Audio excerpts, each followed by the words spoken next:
March 1808, Aranjuez Palace, Spain. An angry mob surrounded the royal residence, torches burning in the night. Inside, King Charles IV cowered in his chambers, while his son, Crown Prince Ferdinand, appeared at the window.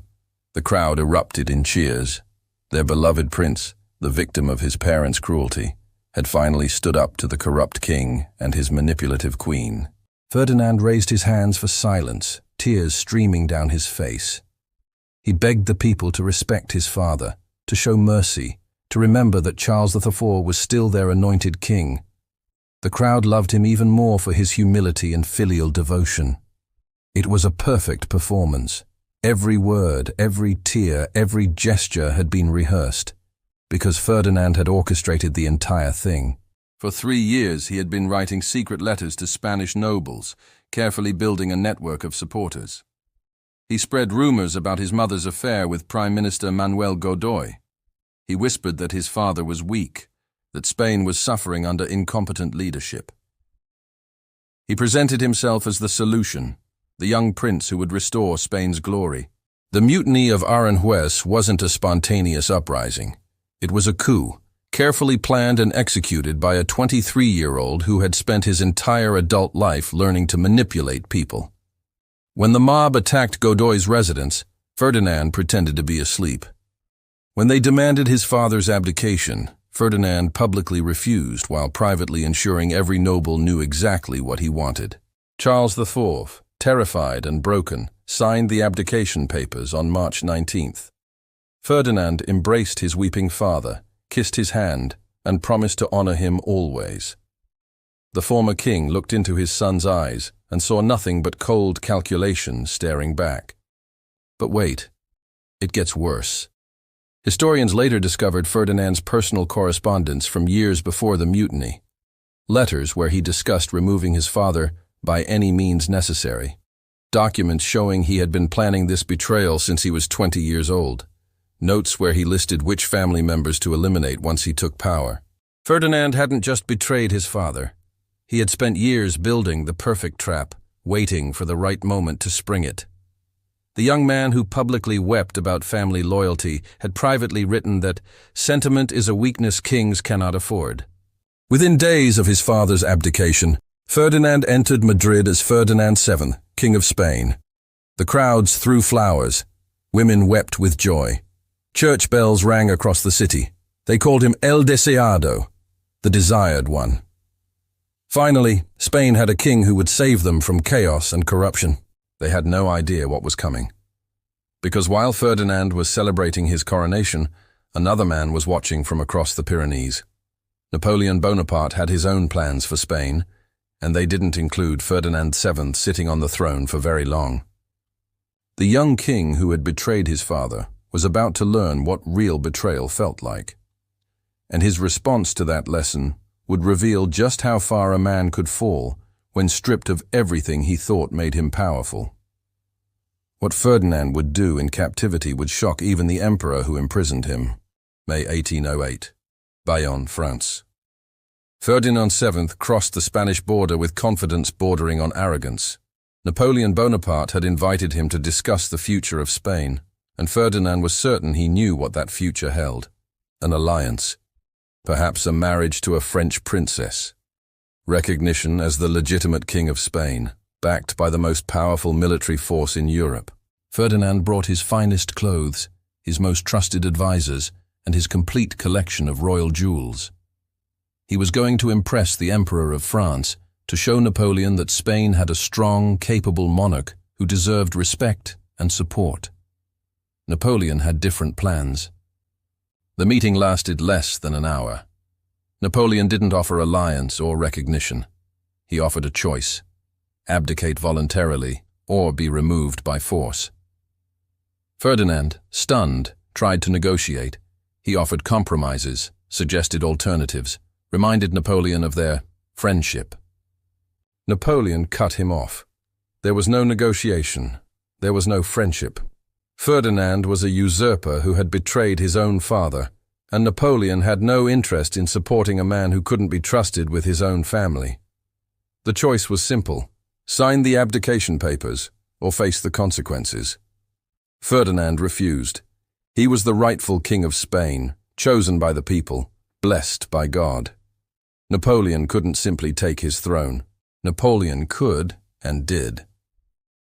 Within hours, Ferdinand was under house arrest. The diplomatic meeting had been a trap, and he had walked right into it. The man who had spent 3 years setting up his father's downfall had been outmaneuvered in less than 60 minutes. But wait, it gets worse. Over the following weeks, as Napoleon placed his brother Joseph on the Spanish throne, Ferdinand completely collapsed. The proud young king who had betrayed his father with cold calculation became a sobbing, desperate prisoner who would say or do anything to get his throne back. The letters he wrote from captivity are almost painful to read. He addressed Napoleon as "Sire" and "Your Imperial Majesty" with an obsequiousness that disgusted even French courtiers.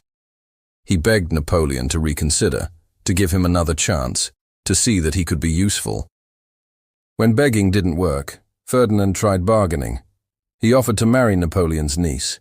He suggested he could rule Spain as Napoleon's puppet.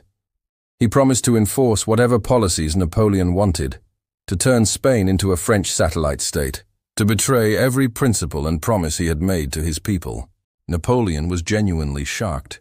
He had dealt with conquered kings before, men who maintained their dignity even in defeat. Ferdinand had no dignity to maintain. He would say anything, promise anything, become anything if it meant getting power back. The French emperor moved Ferdinand to the Château de Valençay, a comfortable prison in central France. And there Ferdinand would stay for 6 years, writing increasingly desperate letters while Spain burned. Because back in Spain, something unexpected was happening. The Spanish people, who had celebrated Ferdinand's coronation with such joy, were now fighting a brutal guerrilla war against French occupation. They were dying in the thousands, sacrificing everything to resist Napoleon's army. They were fighting for their absent king, the man they still called El Deseado. And that man was sitting in a French chateau, writing letters to Napoleon offering to betray them all. Ferdinand's correspondence from Valençay reads like the diary of a man having a complete mental breakdown. He wrote to Napoleon dozens of times, each letter more pathetic than the last. He congratulated Napoleon on his victories against Spain. He asked for details about battles where Spanish rebels were massacred. He sent birthday wishes and holiday greetings.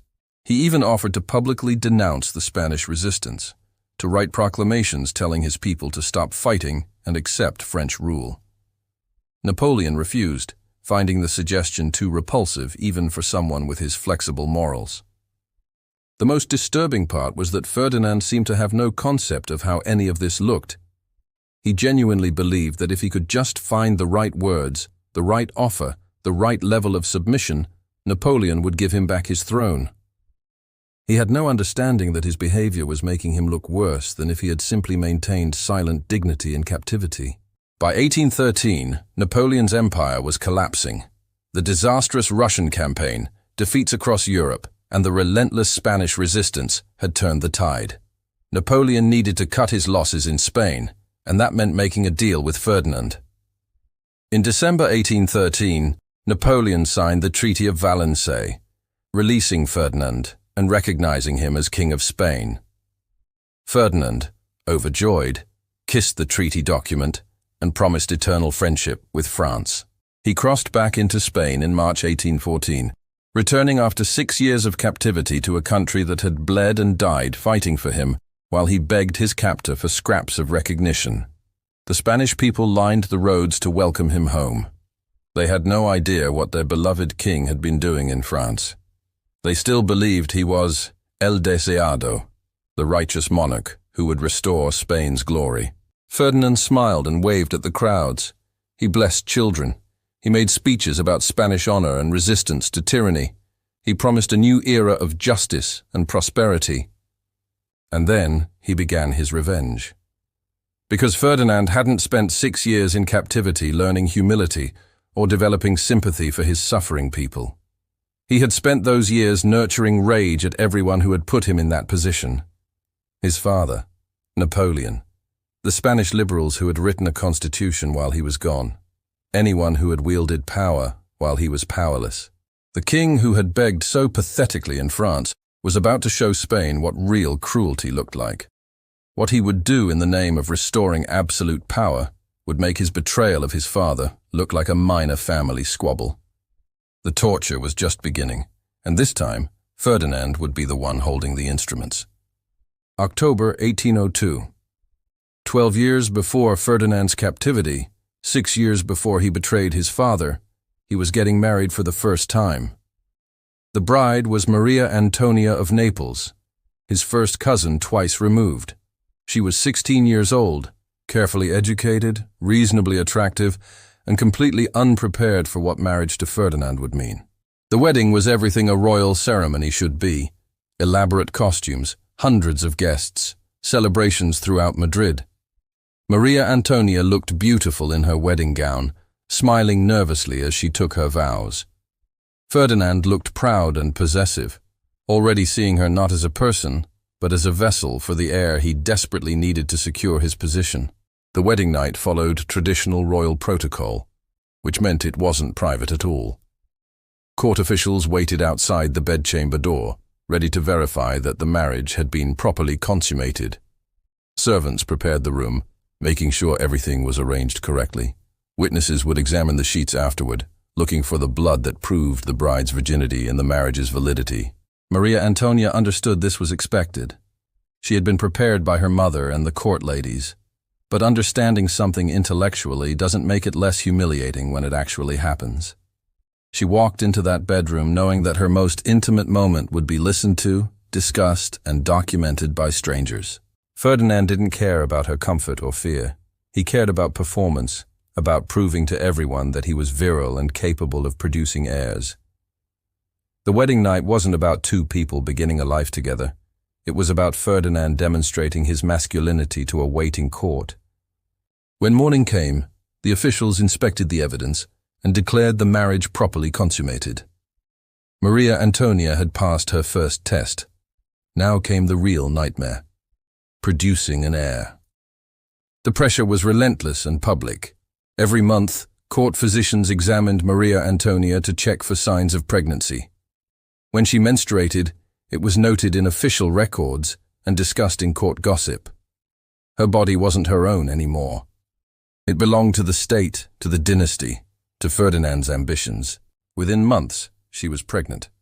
The court celebrated. Ferdinand seemed satisfied. Finally, he would have the son he needed to strengthen his claim to the throne. Maria Antonia miscarried at 3 months. The court physicians examined her again, more invasively this time, trying to determine what had gone wrong. They questioned her habits, her diet, her activities.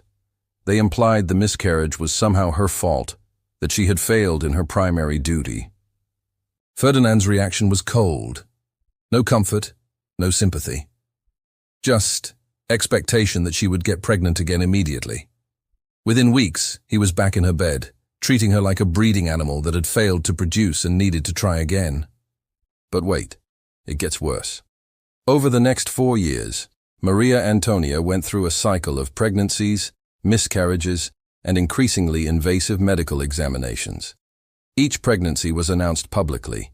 Each loss was analyzed by doctors who had no real understanding of reproductive health but plenty of theories about what the queen was doing wrong. The court treated her like a defective machine. Physicians prescribed increasingly bizarre treatments, special diets, herbal concoctions that made her violently ill, bloodletting, because medieval medical practices were still influencing early 19th century medicine. Forced bed rest for months at a time, lying in the same position because some doctor theorized that movement caused miscarriages. Ferdinand showed no patience with her suffering. Each failed pregnancy made him more irritable, more demanding.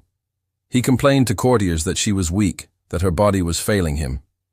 He began spending less time with her except when he wanted to try for another heir. The psychological toll was devastating.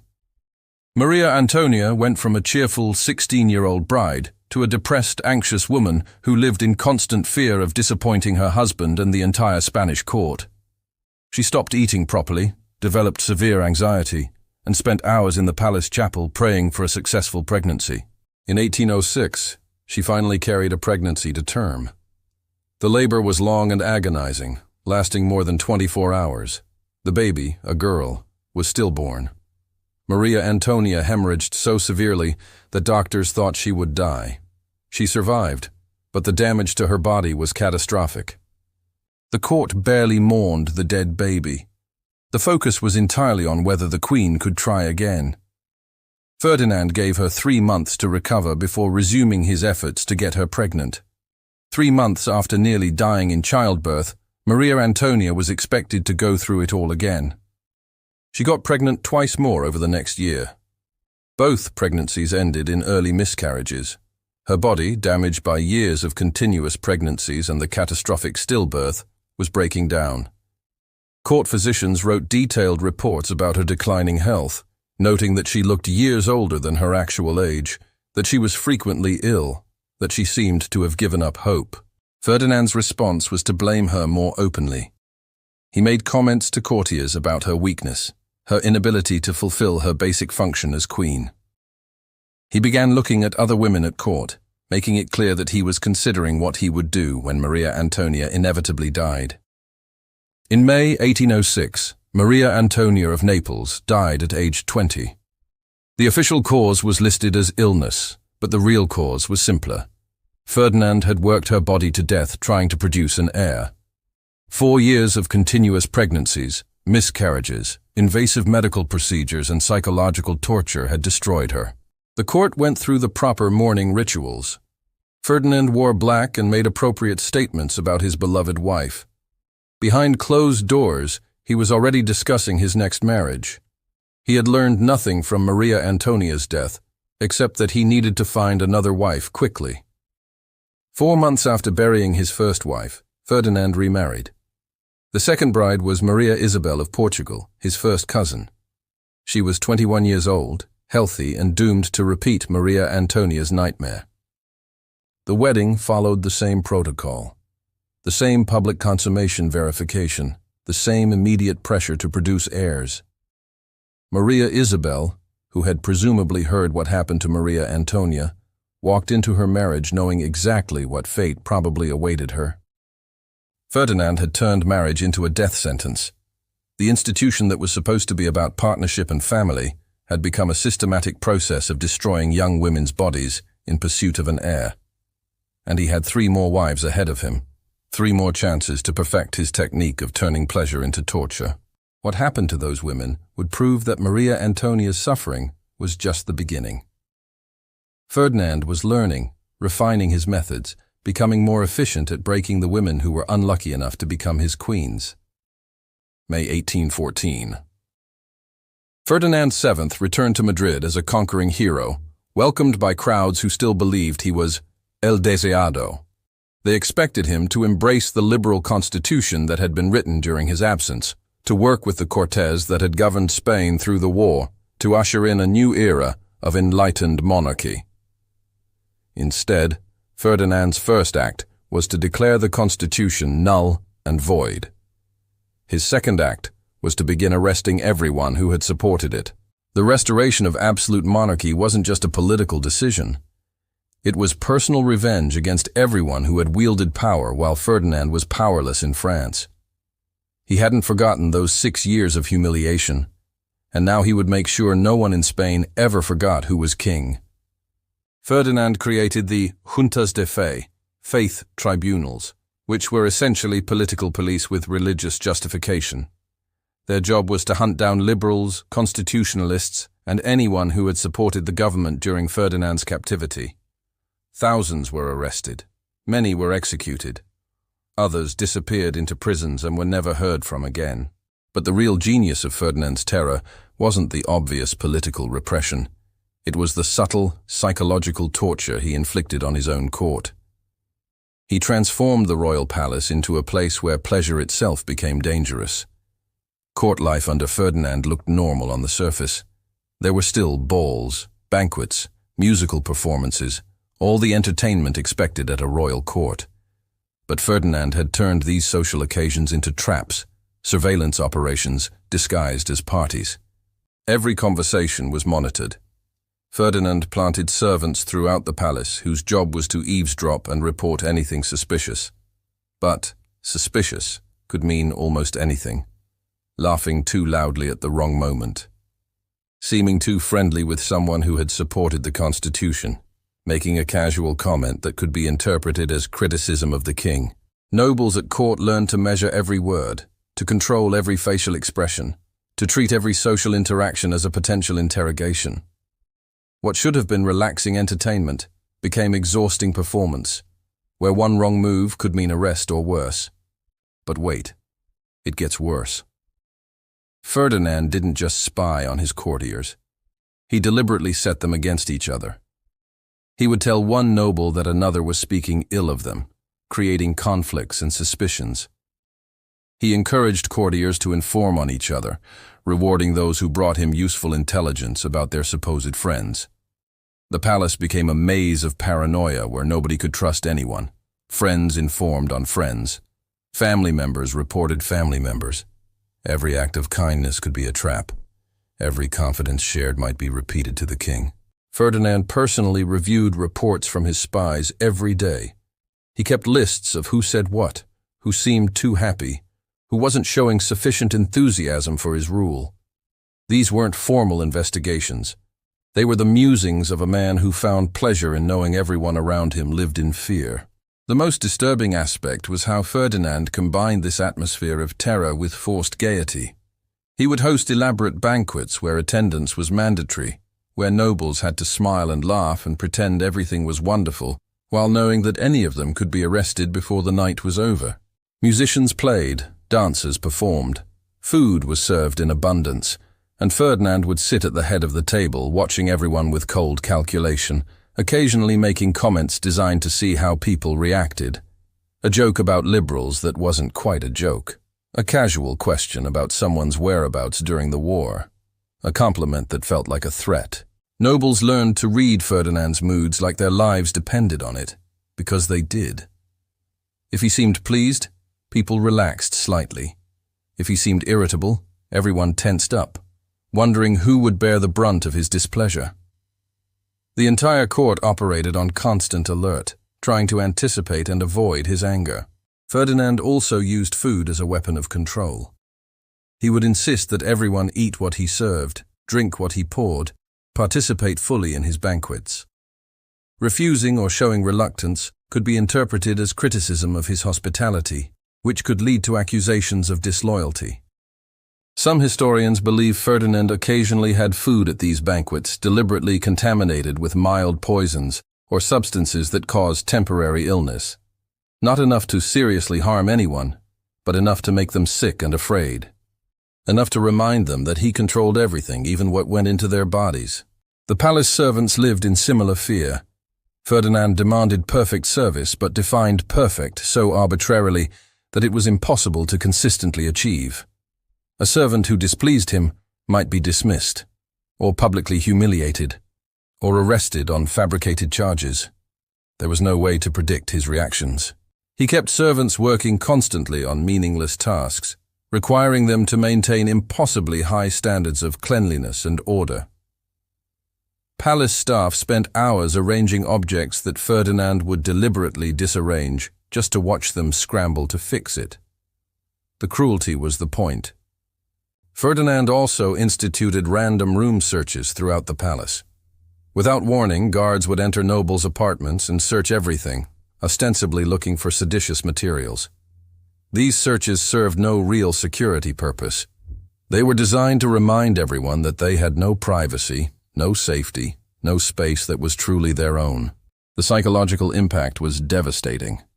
Court life, which should have been the pinnacle of social status and luxury, became a waking nightmare. Nobles who could afford to leave made excuses and retreated to their country estates. Those who couldn't leave or whose positions required attendance at court visibly aged from the stress. Women at court faced additional horrors. Ferdinand's gaze often fell on attractive noblewomen, and his attention was never welcome. He would make inappropriate comments, demand private audiences that everyone knew were dangerous to refuse, and use his power to corner women who had no way to escape without risking their families' positions. But nothing compared to what happened behind the closed doors of the royal apartments. Because while Ferdinand was turning court life into psychological warfare, he was simultaneously destroying his second wife through the same brutal process that had killed Maria Antonia. Maria Isabel of Portugal, the 21-year-old who had married Ferdinand in 1816, was living through the same nightmare of forced pregnancies, public medical examinations, and relentless pressure to produce an heir. And just like Maria Antonia before her, her body was breaking under the strain. The court could see it happening.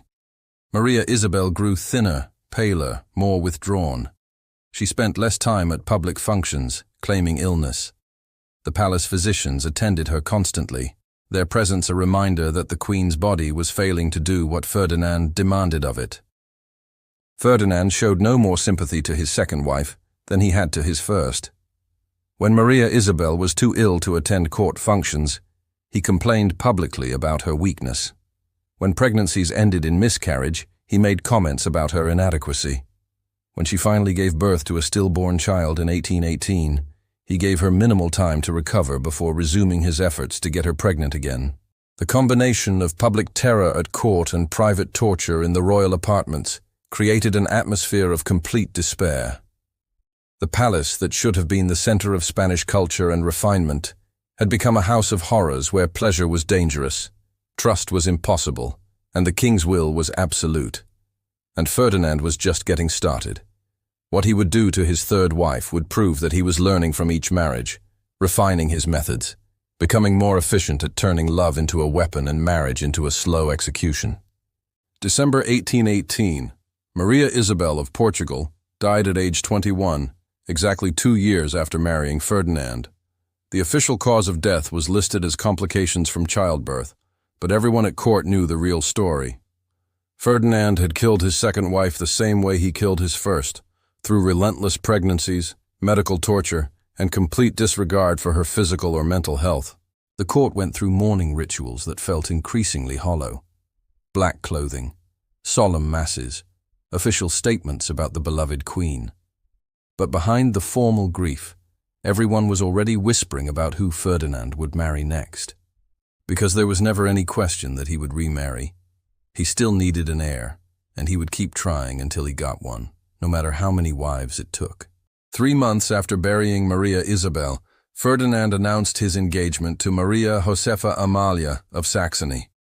She was 26 years old, reportedly intelligent and well-educated, and she walked into this marriage with her eyes wide open. She knew what had happened to Ferdinand's first 2 wives. She knew exactly what she was agreeing to. She agreed anyway, because refusing a royal marriage proposal wasn't really an option. Her family needed the alliance. Ferdinand was still King of Spain, still one of the most powerful monarchs in Europe. Saying no would have meant political disaster for Saxony. Maria Josefa arrived in Madrid in October 1819. Court observers noted that she looked terrified during the wedding ceremony. She had every reason to be. The wedding night followed the same protocol as before: witnesses waiting, sheets examined, consummation verified and documented. She was 26 years old enough to understand exactly how degrading this was, experienced enough to know that this public humiliation was just the beginning. What followed was a nightmare she had been dreading since accepting the proposal. Within weeks of the wedding, Ferdinand began the process of getting her pregnant. There was no honeymoon period, no time to adjust to her new life. Just immediate pressure to produce the heir that 2 previous wives had died trying to give him. But wait, it gets worse. Ferdinand had learned from his first 2 marriages. He had refined his techniques. He knew that public pressure and medical intervention could break a woman's body faster than anything else. So he implemented an even more systematic approach with Maria Josefa. Court physicians examined her weekly, sometimes daily. Every aspect of her physical condition was documented and reported to Ferdinand. When she menstruated, it was noted. When she showed signs of pregnancy, the entire court was informed. When she miscarried, as she did repeatedly during the first year of marriage, the doctors conducted increasingly invasive examinations to determine the cause. The psychological torture was even more calculated. Ferdinand would sometimes bring Maria Josefa to the royal crypt, where his first 2 wives were buried. He would stand there with her, looking at their tombs, making comments about how they had failed him, how they had been too weak, how he hoped she would be different.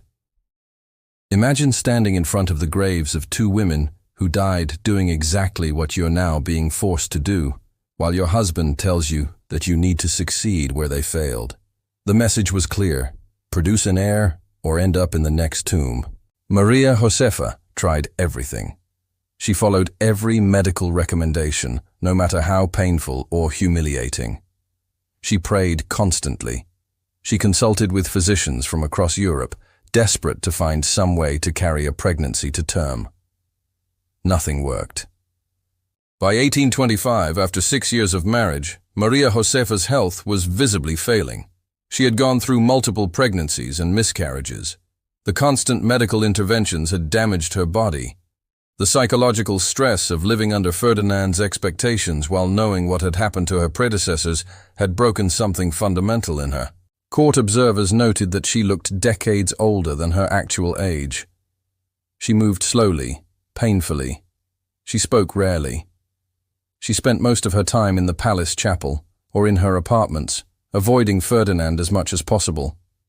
But she couldn't avoid him completely, because he still wanted an heir, and her failing body was still the only tool he had to get one. In 1829, Maria Josefa of Saxony died at age 35. She had survived 9 years of marriage to Ferdinand, longer than either of her predecessors, but the end result was the same. Another young woman worked to death in pursuit of an heir that never came. Ferdinand was now 50 years old and had buried 3 wives.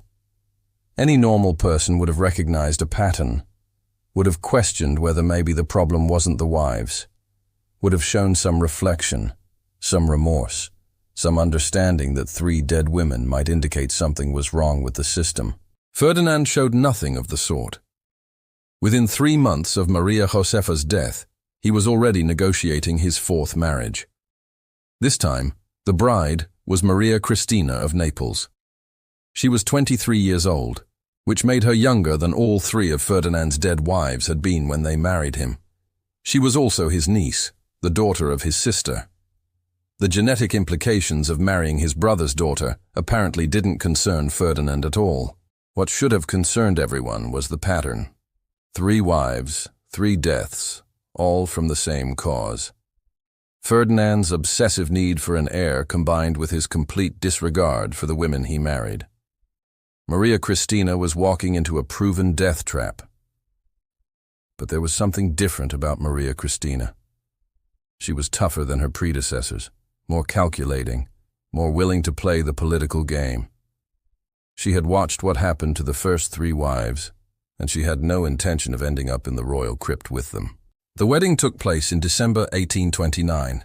Same ceremony, same public consummation verification, same immediate pressure to produce an heir. But Maria Cristina approached this differently. She understood that her survival depended not just on her physical health, but on her political acumen. She got pregnant quickly, which bought her some breathing room. In October 1830, she gave birth to a daughter, Isabella. It wasn't the male heir Ferdinand desperately wanted, but it was a successful birth, something none of his previous wives had achieved. Maria Cristina had proven she could carry a pregnancy to term. Ferdinand's reaction was mixed. He was disappointed about the daughter instead of a son, but he was also encouraged. If she could do it once, she could do it again. And next time, maybe it would be a boy. But wait, it gets worse. In 1832, Maria Cristina got pregnant again. She was now 34 years old, which by 19th century standards was dangerously old for childbirth. The pregnancy was difficult. She was sick constantly. Court physicians warned that another birth might kill her. Ferdinand didn't care. He wanted a son, and Maria Cristina's life was secondary to that goal. He had already gone through 3 wives. What was one more? In January 1833, Maria Cristina gave birth to another daughter, Luisa Fernanda. The birth nearly killed her. She hemorrhaged severely, developed infections, and spent weeks recovering.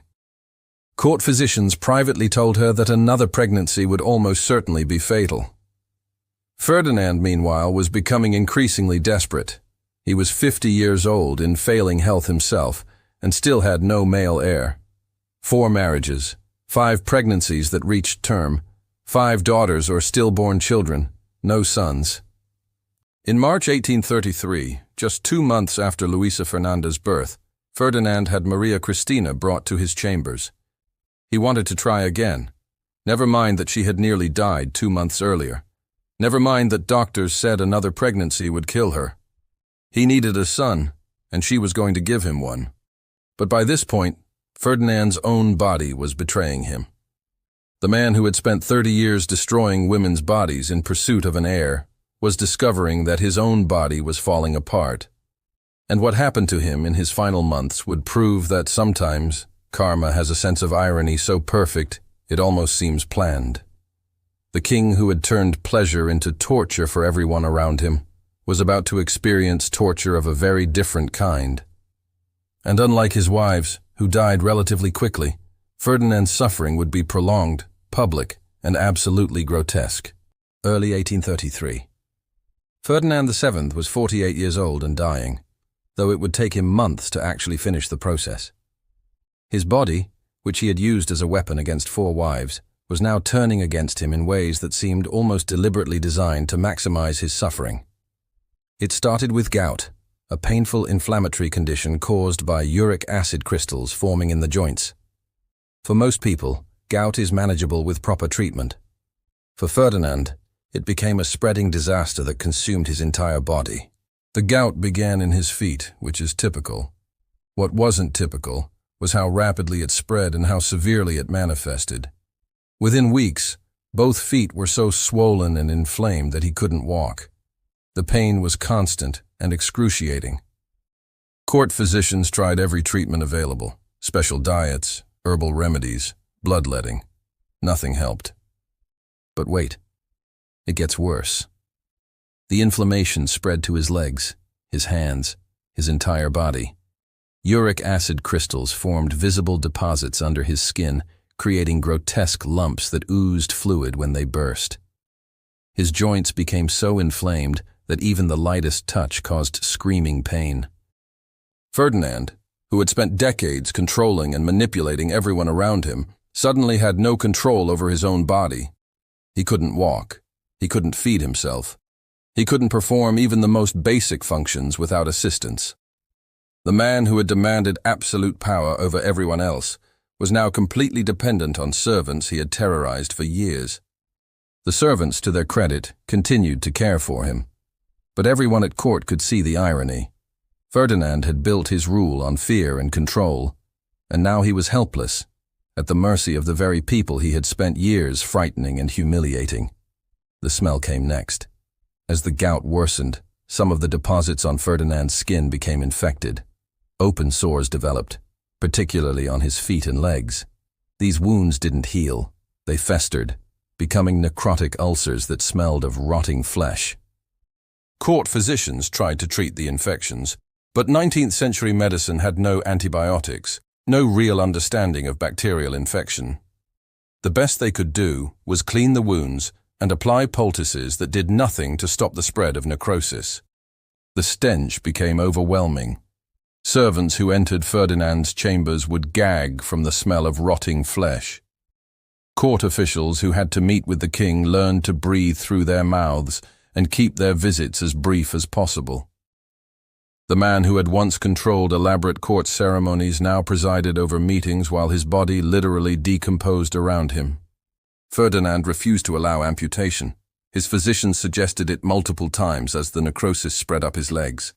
Removing the infected limbs might save his life, they argued. Ferdinand refused, partly from vanity. A king without legs seemed unthinkable to him. Partly from denial. Admitting he needed amputation meant admitting he was dying. So the necrosis continued to spread.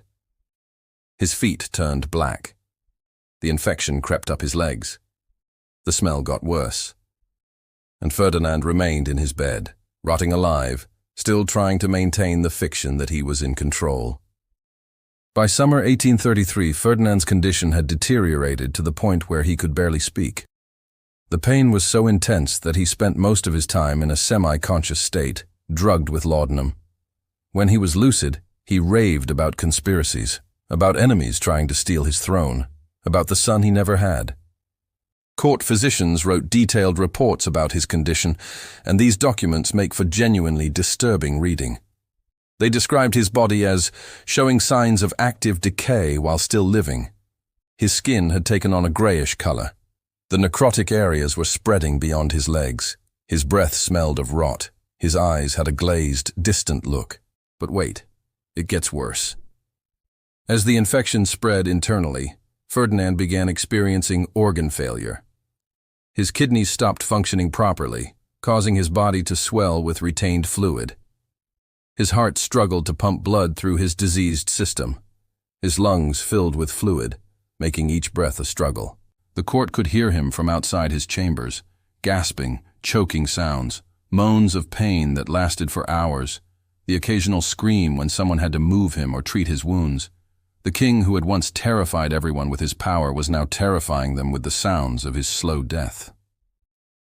On September 29, 1833, Ferdinand VII finally died. He had been actively dying for months, his body failing piece by piece, but he had clung to life with the same stubborn determination he had shown in everything else. The autopsy report, conducted by the royal physicians, revealed something remarkable. Ferdinand's internal organs showed evidence of widespread disease. His heart was enlarged and damaged. His lungs were scarred. His kidneys were failing. But most striking were his legs and feet. The physicians described the lower extremities as gangrenous beyond recognition. The tissue was black, liquefied in some areas, completely necrotic throughout.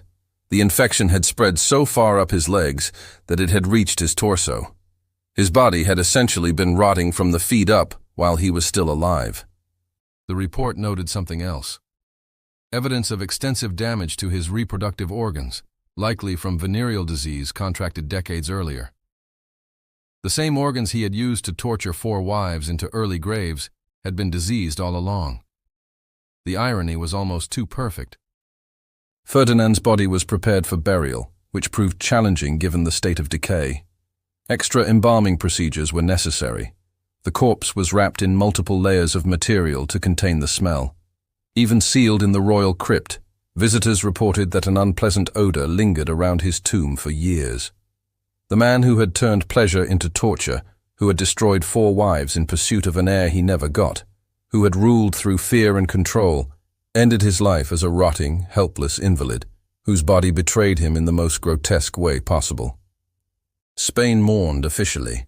Masses were said. Formal ceremonies were conducted.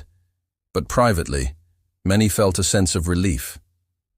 The king who had turned the palace into a house of horrors was finally gone.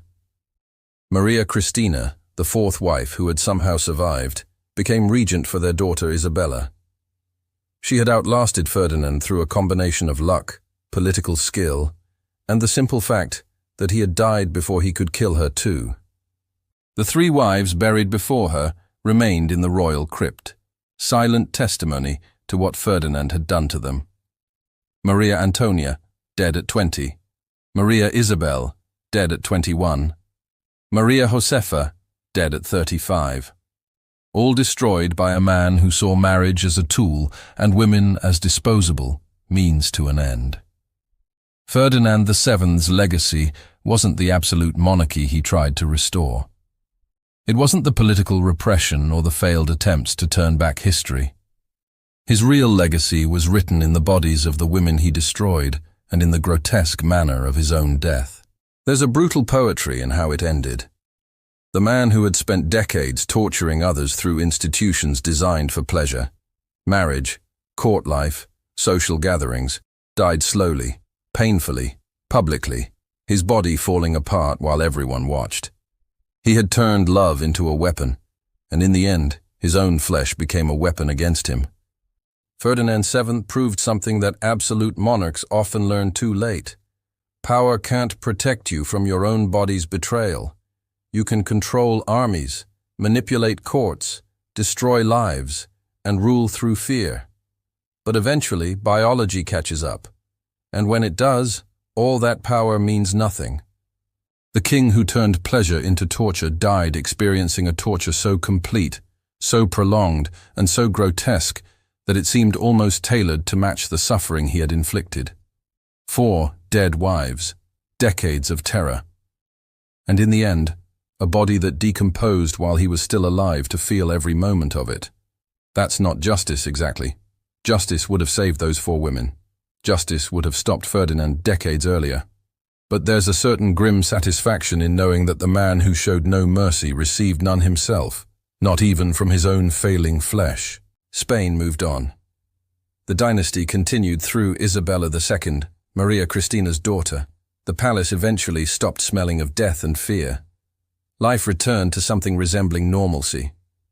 But in the royal crypt, 4 tombs stand as permanent reminders of what happens when power is given to someone with no capacity for empathy or restraint. 4 women who died because they married a man who saw people as tools and marriage as torture. And 1 final tomb, containing a man whose body had rotted before death could claim it, proving that sometimes the cruelest tortures are the ones we inflict on ourselves.